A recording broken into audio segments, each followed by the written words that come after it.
Hi guys, welcome to my PK classes. आज हम narration के बारे में जानने वाले हैं, जो कि आपके परीक्षा की दृष्टि से बहुत ही महत्वपूर्ण है।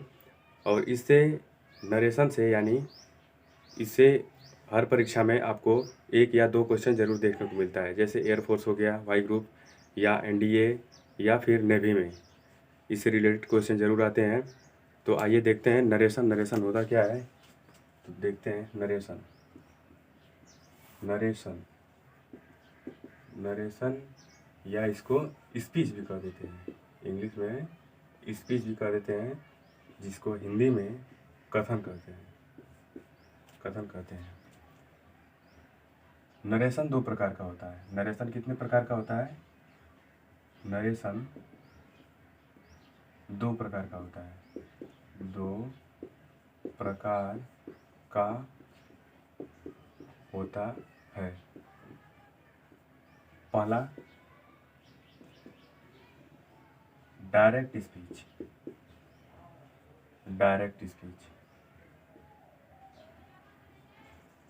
पहला डायरेक्ट स्पीच, जिसे हिंदी में प्रत्यक्ष कथन भी कहते हैं। तो आइए प्रत्यक्ष कथन यानी डायरेक्ट स्पीच के बारे में जानते हैं।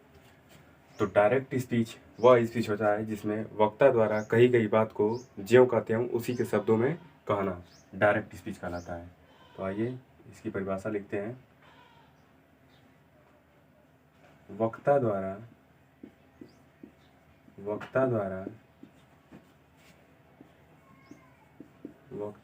कही गई बात को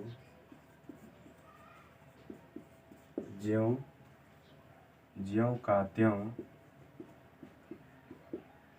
उसी के शब्दों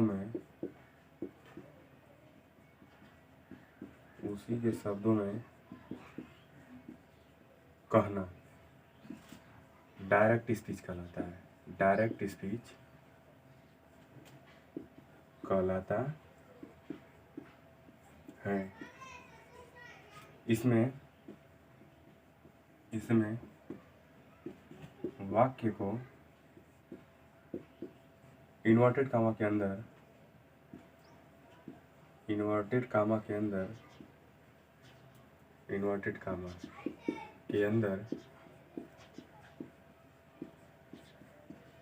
लिखते हैं। जैसे एग्जाम्पल देखिए,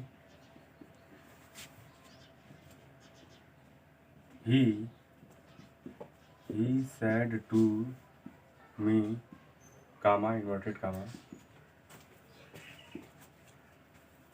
he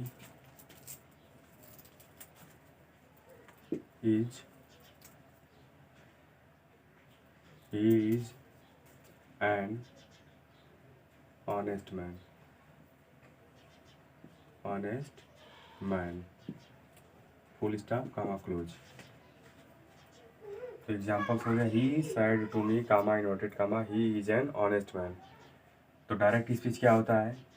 इसमें वक्ता द्वारा कही गई बात को ज्यों का त्यों उसी के शब्दों में कहना डायरेक्ट स्पीच कहलाता है। और इसमें वाक्य को इन्वर्टेड कामा के अंदर लिखते हैं। तो इससे आप पहचान जाएंगे कि डायरेक्ट स्पीच होता क्या है। तो आइए दूसरा की ओर चलते हैं। दूसरा हमारा क्या है? तो दूसरा स्पीच जो है क्या होने वाला है? तो दूसरा स्पीच हमारा इनडायरेक्ट स्पीच होता है। क्या होता है? इनडायरेक्ट स्पीच होता है। इनडायरेक्ट स्पीच जिसको हिंदी में अप्रत्यक्ष कथन भी कहते हैं।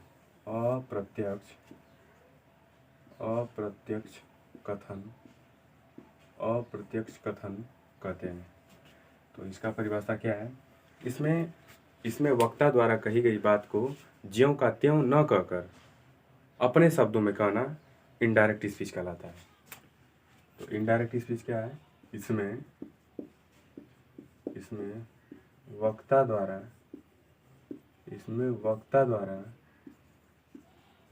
कही गई बात को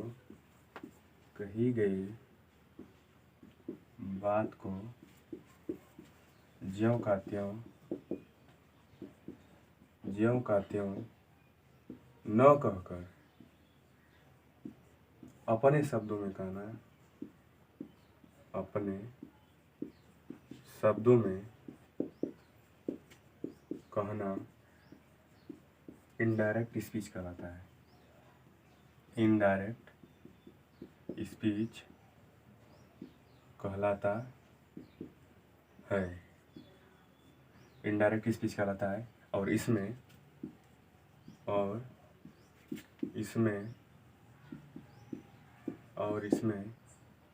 inverted comma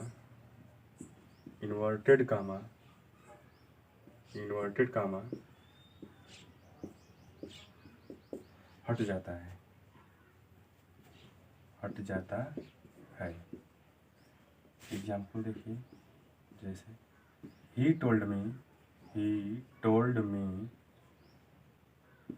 that, inverted comma हटाए हैं तो that, he told me that Arjun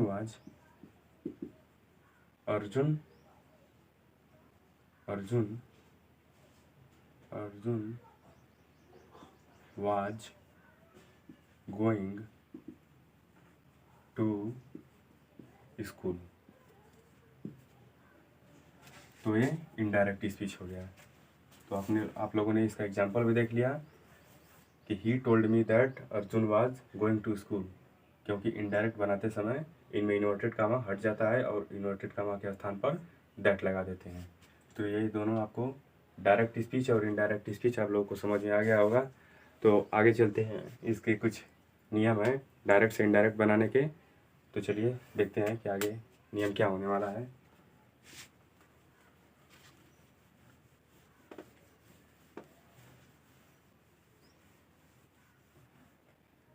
तो इसका नियम डायरेक्ट से इनडायरेक्ट बनाने के कुछ नियम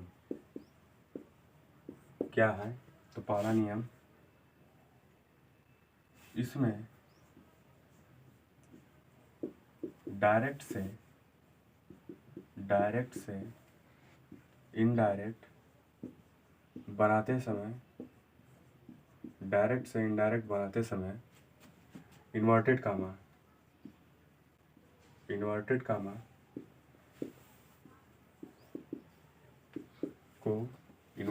को दैट लगाकर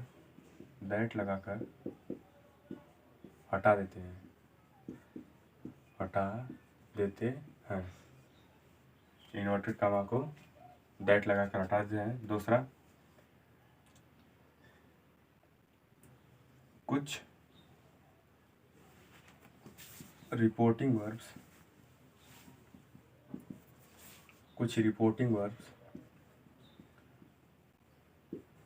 जिनका इनडायरेक्ट बनाते समय कुछ रिपोर्टिंग वर्ब्स जिनका इनडायरेक्ट बनाते समय चेंज होता है। तो क्या रिपोर्टिंग वर्ब्स होने वाली हैं, तो देखते हैं कि वो कौन सी वर्ब्स हैं। तो पहला, विल से का इनडायरेक्ट में बनाएंगे तो विल से ही होता है। दूसरा, सैल से ही होता है। तीसरा, सेज टू का टेल्स हो जाता है। और चौथा, से टू का इनडायरेक्ट में हो जाएगा टेल।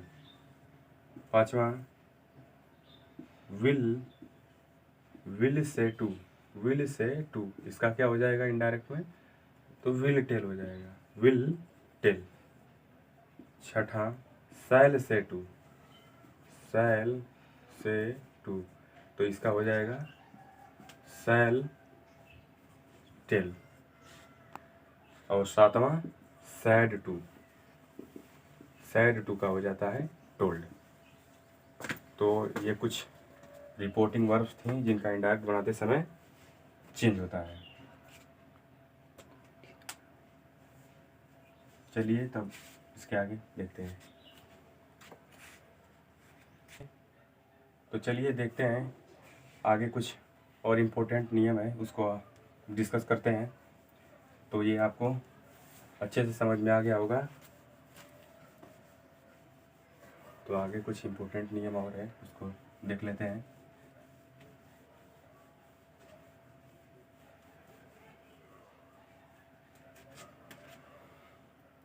जैसे देखिए reporting verb, reporting verb, reporting verb और reported speech, reported speech,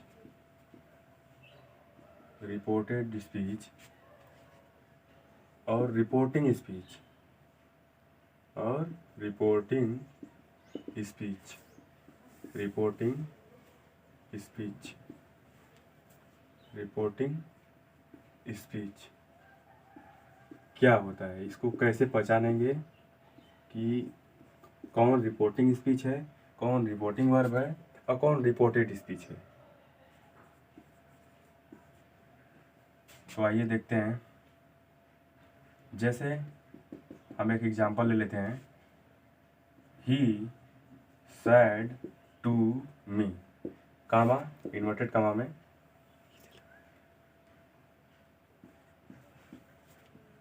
Sameer is going, Sameer is going to market, full stop comma close.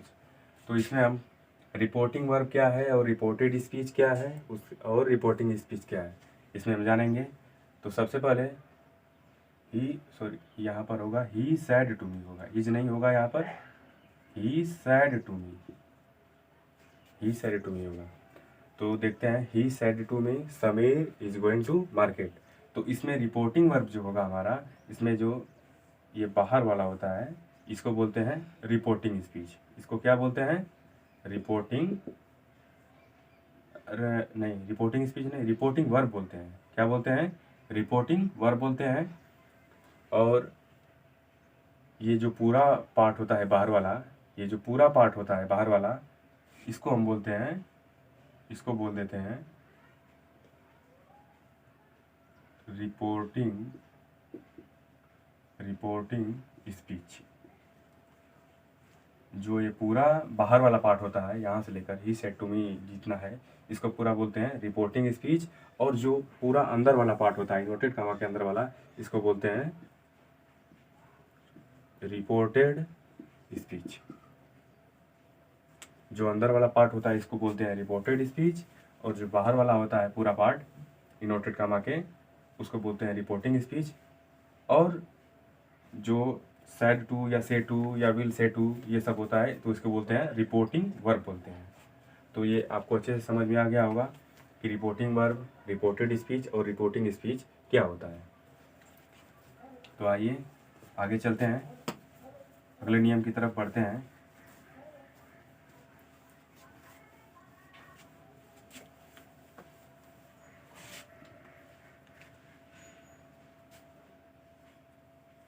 तीसरा नियम देख लीजिए आगे, यदि यदि यदि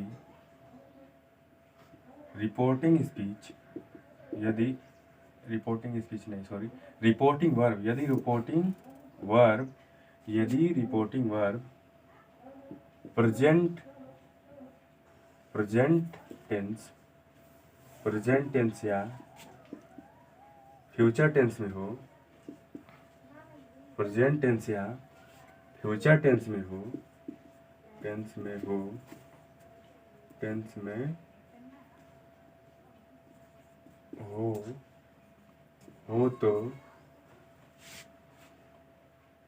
उसमें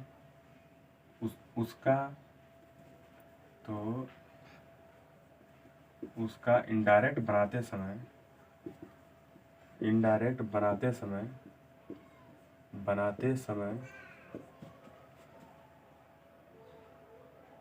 सिर्फ दैट लगाकर वाक्य को उतार देते हैं।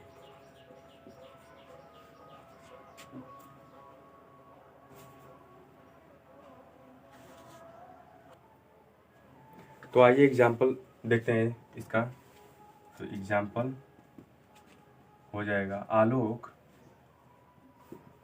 Will say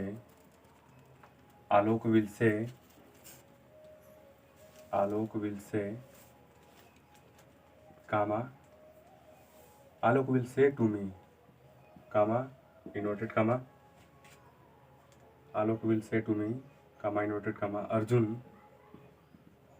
Arjun was a good boy full stop inverted comma close. तो जो रिपोर्टिंग वर्ब है ये विल से टू, तो आप लोगों को मैंने पहले बताया लिखाया यहाँ पर कि प्रेजेंट टेंस या फ्यूचर टेंस में यदि रिपोर्टिंग वर्ब रहता है तो इसका इनडायरेक्ट बनाते समय सिर्फ दैट लगा करके पूरा वाक्य सेम टू सेम वही उतार देते हैं। तो इनडायरेक्ट बनाएंगे तो इसका हो जाएगा आलोक विल से टू का, मैंने पीछे ये भी बताया, विल से टू का विल टेल हो जाता है। तो आलोक विल टेल, उसके बाद मी इन्वर्टेड कामा हटाने के लिए अभी बताया कि दैट लगाएंगे, तो यहाँ पर हो जाएगा that Alok will tell me that, उसके बाद सिर्फ उतार देंगे ऐसे ही, Arjun was a good boy full stop. ये इसका क्या हो जाएगा, indirect.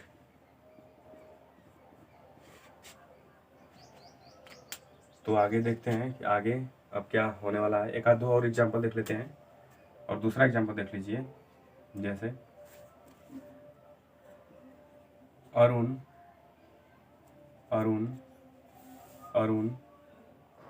Says to me Raju is going school full stop inverted comma बंद। तो इसका इनडायरेक्ट हो जाएगा अरुण सेज टू का tells, Arun tells me, inverted comma है तो इसका हटाने के लिए that Raju is going to school, Raju is going to school. ये क्यों दैट लगा है और सेम टू सेम ऐसे उतर गया है, क्योंकि ये जो हमारा रिपोर्टिंग वर्ब है ये प्रेजेंट इंडेफिनिट टेंस में है। इसी की वजह से जो हमारा ये रिपोर्टेड स्पीच है ये सिर्फ दैट लगा करके सेम टू सेम वैसे ही उतार दिया गया है। तो ये आप लोगों को अच्छे से समझ में आ गया होगा। तो आगे देखते हैं। तो आइए अगला नियम देखते हैं। तो अगला नियम हमारा ये है चौथा नंबर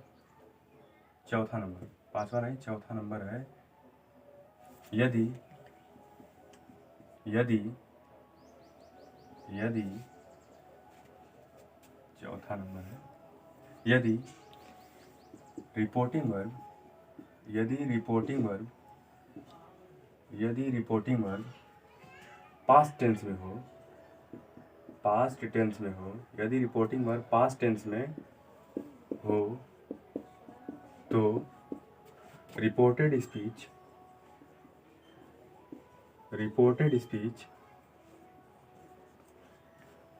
इस प्रकार बदलता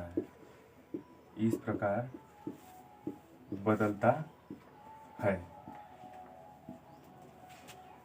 पहला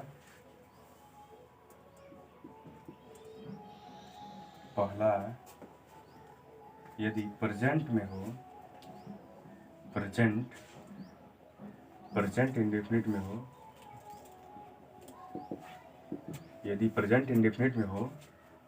यदि रिपोर्टेड स्पीच तो इसका क्या हो जाएगा, पास्ट इंडेफिनिट में हो जाएगा। पास्ट इंडेफिनिट में हो जाएगा। दूसरा, यदि प्रेजेंट कंटिन्यूस में हो, यदि प्रेजेंट कंटिन्यूस में हो रिपोर्टेड स्पीच, तो किस में चेंज हो जाएगा? पास्ट कंटिन्यूस में। किसमें? पास्ट कंटिन्यूस में। पास्ट कंटिन्यूस में चेंज हो जाएगा। तीसरा, यदि प्रेजेंट परफेक्ट में हो, किसमें हो? प्रेजेंट परफेक्ट में हो, यदि प्रेजेंट परफेक्ट में हो तो ये पास्ट परफेक्ट में हो जाएगा। पास्ट परफेक्ट में हो जाएगा। तो इंडेफिनिट का मतलब होता है डू, डज, MV1 या यस या यस, ये लगा रहता है प्रेजेंट इंडेफिनिट में। तो पास्ट इंडेफिनिट में जब चेंज करेंगे तो इसका हो जाएगा MV2 यानी मेन वर्ब का सेकेंड फॉर्म या डिड, ये आप इसमें चेंज करेंगे आप। प्रेजेंट कंटिन्यूअस का मतलब इसमें आपको is, am, are plus ING देखने को मिलेगा।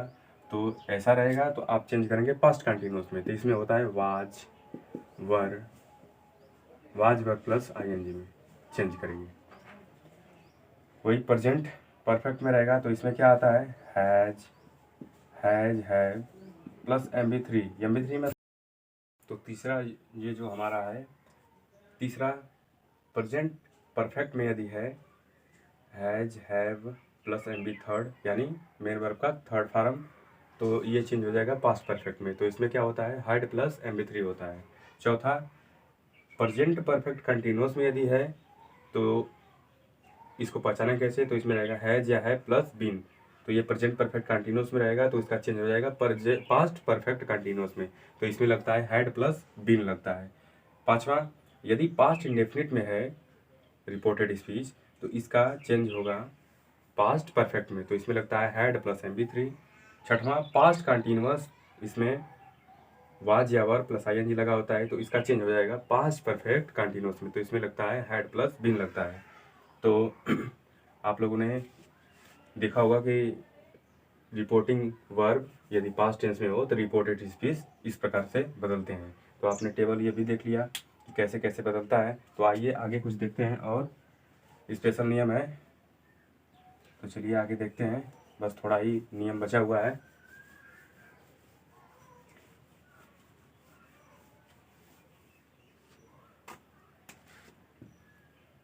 पांचवा, कुछ मॉडल वर्ब्स हैं जो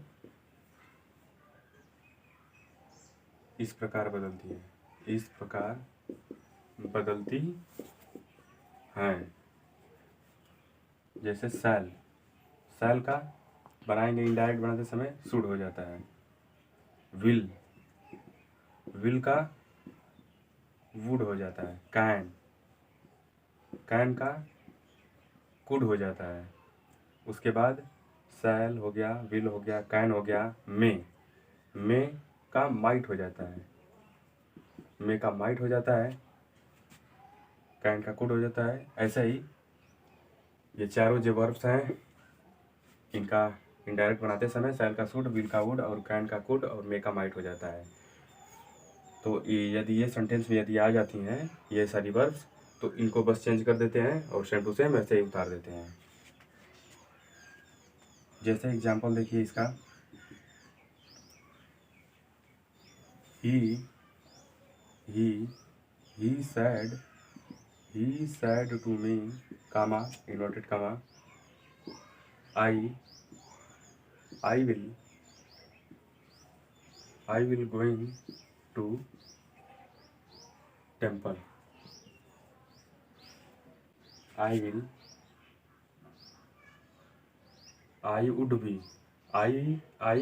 will be going to temple, full stop, inverted comma close. तो इसका हो जाएगा ही टोल्ड मी, इसके बाद that, he told me that, और आई है, आई फर्स्ट पर्सन का है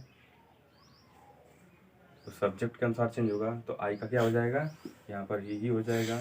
ही told me that he would be, will का अभी मैंने क्या बताया, विल का वुड हो जाता है, तो would be going to temple. यदि ये चारों वर्ड कहीं पर आती हैं रिपोर्टेड स्पीच के अंदर, तो इसका बस शैल का शुड, विल का वुड और कैन का कुड हो जाता है। तो ये आपको अच्छे से समझ में आ गया होगा। तो चलिए बस आज के लिए इतना ही। यदि आपको ये वीडियो अच्छा लगा हो तो इसको लाइक शेयर एंड सब्सक्राइब करें। तब तक के लिए जय हिंद।